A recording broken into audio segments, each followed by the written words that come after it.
পুনর্বাসনের উচ্ছেদ অভিযান আমরা যেভাবে দেখতেছি যে আমার কথা হইতেছে যে ফুটপাতের রাস্তাঘাট যেগুলো আছে ভাঙতেছে ঠিক আছে, যেগুলো আবাসিক এলাকা বাসার নিচে বিল্ডিং দোকানপাট ভাড়া দেয় এগুলো কি ভাঙবে না? বলেন আমারে, এগুলো কি ভাঙবে? আমরা তো ওই ছোটোবেলা থেকে দেখে আসতেছি ফুটপাত ভাঙতেছে, কিন্তু যারা বিল্ডিংয়ের নিচে দোকানপাট ভাড়া দিতেছে তারা ভাঙতেছে না। তাদের হাত পা অনেক বড়, তারা বড় লোক মানুষ, ও নির্যাতন তো গরিবরাই হইতেছে। তারা এই আমলে, এই সরকারের আমলে বলছে যে সবাই ব্যবসা বাণিজ্য করে খাইতে পারবে, গরিবরা খাচ্ছে, কিন্তু তাও তো দিতেছে না। এখন তারা কি করবে? তাদের যে দোকানপাট স্টাফ টাকা পয়সা দিয়ে দোকান দিছে তাদের কি করবে? সরকার কাজ দিবে? আমি একটা দোকান করতাম, আজকে আমার বন্ধ করে দিয়েছে, আমি 2 দিন পর কি করব? পাই রিক্সা চালাবো না, চাঁদাবাজি করবো, মারামারি করবো, কাটাকাটি করবো, এইটাই। নাহলে তো এতদিন ব্যবসা করে খাইতাম, এখন দিব না তো এখন কী করবো?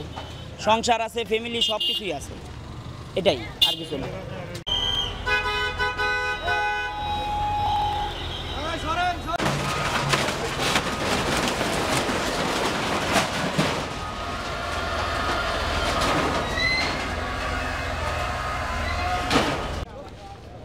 গরিবের একটা বন্দোবস্ত করে দিই, আর নাহলে গরিব কি খায় বাঁচবো?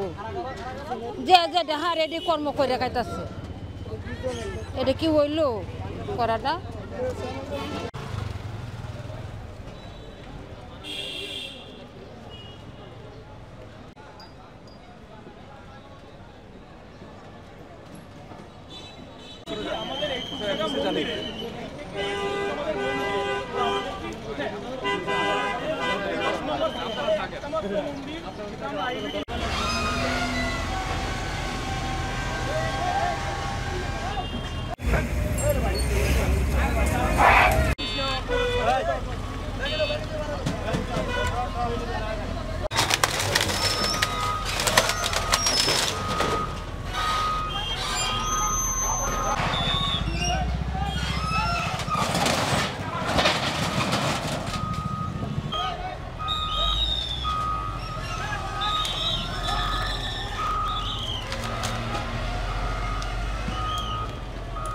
আমি এনে ব্যবসা করতেছি আপনার 14-15 মাস হলো আর কি। 14-15 মাস হয়েছে, কিন্তু অন্ত ঋণগ্রস্ত হয়েছে গিয়া অনেকটা ঋণ। তার মধ্যে বাইরেটাই পড়ছে, অনেক সব মাইল। যদি আপনার দোকানপাট না থাকে তাহলে 2 টাকার আমি তোলা পাইতাম না, সব মারি যাইব। ওখানে যে বাল বাচ্চা লয়ে কী করে খাই আমি? ঘর বাড়ি করতে দেম, খাই আমি করতে অন্ত চলার মতো রাস্তা নাই।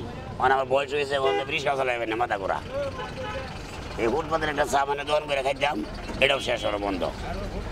কই যাই না না না না, ওখান বর্তমানে কেউ নিচে না করেন টাকা পয়সা, আগে নিত বাবা। ওখানে আগে মনে করেন যে অনেক জনই ভাড়া নিছে, যারা আওয়ামী লীগ করতো ওরা। না, নাম বলতে পারতো না বাবা।